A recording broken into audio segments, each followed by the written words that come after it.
Boa noite. O jornalismo do SBT está, neste momento, falando ao vivo da residência do candidato à presidência da República, Jair Bolsonaro, aqui no bairro da Barra da Tijuca, no Rio de Janeiro.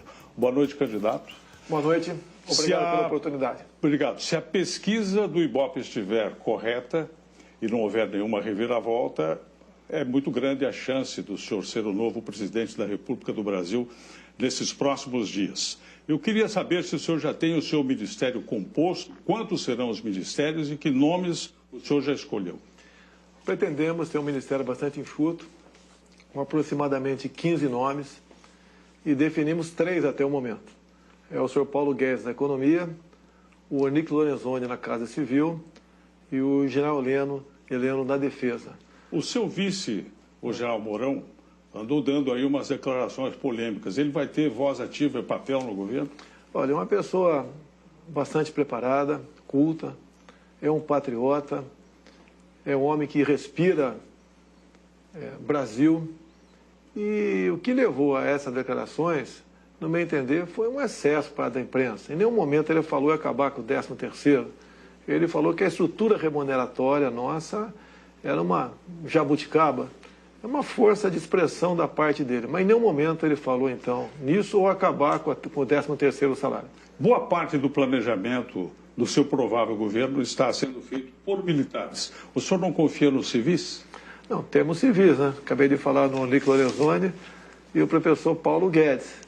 Então, temos bons civis ao nosso lado, sim. Alguns pedem reserva, esperando acabar as eleições para poder anunciar o nome deles, para não sofrer retaliações no momento.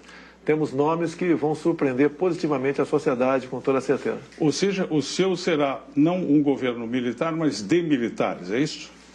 Olha, eu não sei por que o preconceito para com os militares. Os governos anteriores tinham lá terroristas, pessoas da pior estirpe. Em nenhum momento nós questionamos isso daí.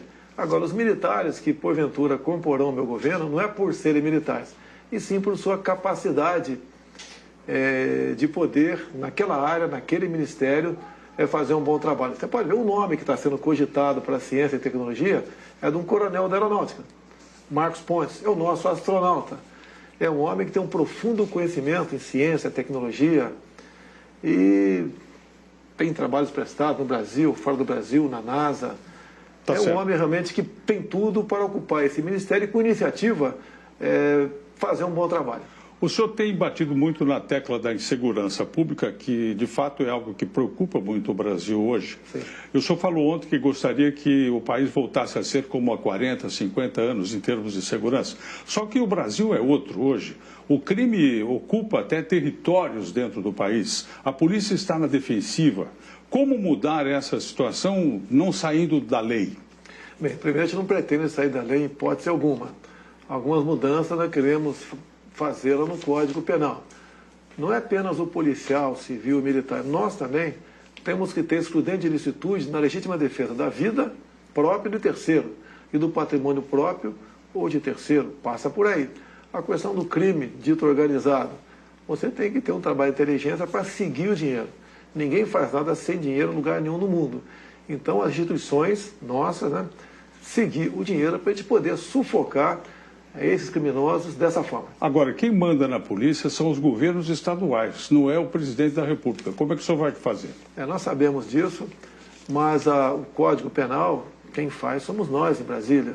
E se nós dermos a liberdade, não para o policial matar, mas para não morrer, bem como para o cidadão de bem, isso começa a mudar de figura. Esse é um ponto. O senhor defende que um policial, por exemplo, se reagir à ação de um bandido, de um assaltante, e vier a matar essa pessoa, ele não responda, não seja julgado.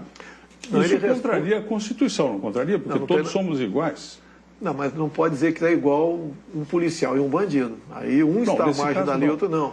Agora, o policial, hoje em dia, ele tem que esperar o bandido atirar para reagir. Isso não pode continuar acontecendo. Por isso, nós queremos mexer no Código Penal.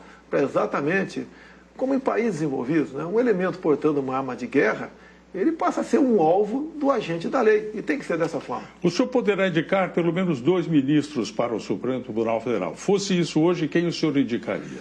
Eu indicaria alguém do perfil do juiz Sérgio Moro. Eu acho Quando se fala em Sérgio Moro, eu me coloco em uma situação muito parecida com a dele no tocante à liberdade. Quem mais além dele? Nós não temos liberdade para ir na padaria mais sozinho. Então o trabalho que o Moro fez tem que ser reconhecido por parte de um governo sério. Um outro nome? Não, falei do perfil do Sérgio Moro, tá certo? O senhor vai interferir na autonomia da Polícia Federal? Não, tem que dar autonomia para ela e meios para poder trabalhar. Ela tem que, aqueles pequenos senões de alguma politização da Polícia Federal tem que deixar existir. Acredito que ela tem que ter meios para exercer o teu trabalho. E assim sendo, reforçá-la e fazer o máximo possível para que ela realmente continue dando satisfação à sociedade. Outro ponto importantíssimo é a questão da economia que o senhor confiou ao economista Paulo Guedes. Mas o fato é assim, independentemente de planejamento, quando o senhor assumir, haverá quase 13 milhões de brasileiros desempregados esperando uma resposta imediata. O que o senhor vai fazer? Bem, não tem resposta imediata, não tem cavalo de pau. O que eu tenho conversado com ele, eu levo sugestões e ele que decide. E, afinal de contas, ele é um homem que entende desse assunto e é de confiança nossa. Nós temos que facilitar a vida de quem produz. Como diz o linguajar popular, temos que tirar o Estado do cangote de quem realmente está em emprego. Como é que o senhor vai lidar com a reforma da Previdência? Nós vamos fazer a nossa reforma, essa que está aí, eu vejo dificilmente ela vai ser aprovada. Não podemos adotar a velha prática de remendo novo em calça velha. Não podemos penalizar, por exemplo, quem já tem direito adquirido. O próprio servidor público já sofreu 2 reformas previdenciárias. Podemos mexer alguma coisa? Sim, temos ideias propostas nesse sentido, mas ninguém será penalizado. O senhor terá coragem de mexer com a Previdência dos militares, por exemplo? Olha, quando se fala em presos militares, ela é diferente dos outros. Nós não temos hora extra, fundo de garantia, direito à greve, repouso remunerado, nada além disso aí. Ao longo de 30 anos de carreira, na verdade, o militar trabalha 45 anos. Você pode propor alguma mudança, sim, mas você não pode igualar aos demais com direitos trabalhistas diferentes. Todo político passa a campanha dizendo que o Brasil tem uma das maiores cargas tributárias do mundo. Depois que assume, a primeira coisa que faz é aumentar impostos. O senhor vai aumentar impostos? Quais? Olha, não tem aumento de imposto, não tem criação de CPMF, não existe nada, isso é muito pelo contrário. Mas imposto para os mais ricos? É a proposta. Eu acho que no Brasil você não pode falar em mais rico, está todo mundo sufocado. Se você aumentar a carga tributária dos mais ricos, como a França fez no governo anterior, o capital foi para a Rússia. O capital vai fugir daqui. A carga tributária é enorme. Quase tudo é progressivo no Brasil. O senhor vai fazer um governo estatista ou vai privatizar? Não, nós vamos partir para privatizações. As 50 estatais feitas pelo último governo do PT, essa quase que de imediato. O que não é privatizável? É o que eu chamo de estratégico, né? O estratégico você pode até falar em alguns modelos. É difícil me convencer. Tá? Eu não sou, deixar bem claro, estatizante.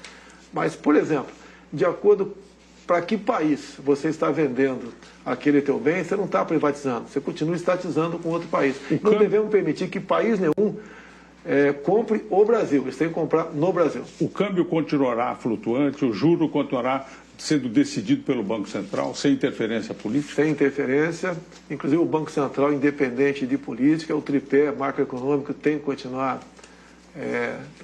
em vigor, e o Paulo Guedes está com uma equipe muito grande e trabalha nesse sentido. A responsabilidade dele é enorme nessa área. O mundo lá fora tem lido e ouvido que o senhor é nazista, é fascista, que o senhor quer fazer uma ditadura militar no Brasil, que o senhor não está preparado para o cargo. Se o senhor vencer a eleição, como é que o senhor vai reagir diante disso? Esses rótulos, aos poucos, estão sendo desmistificados.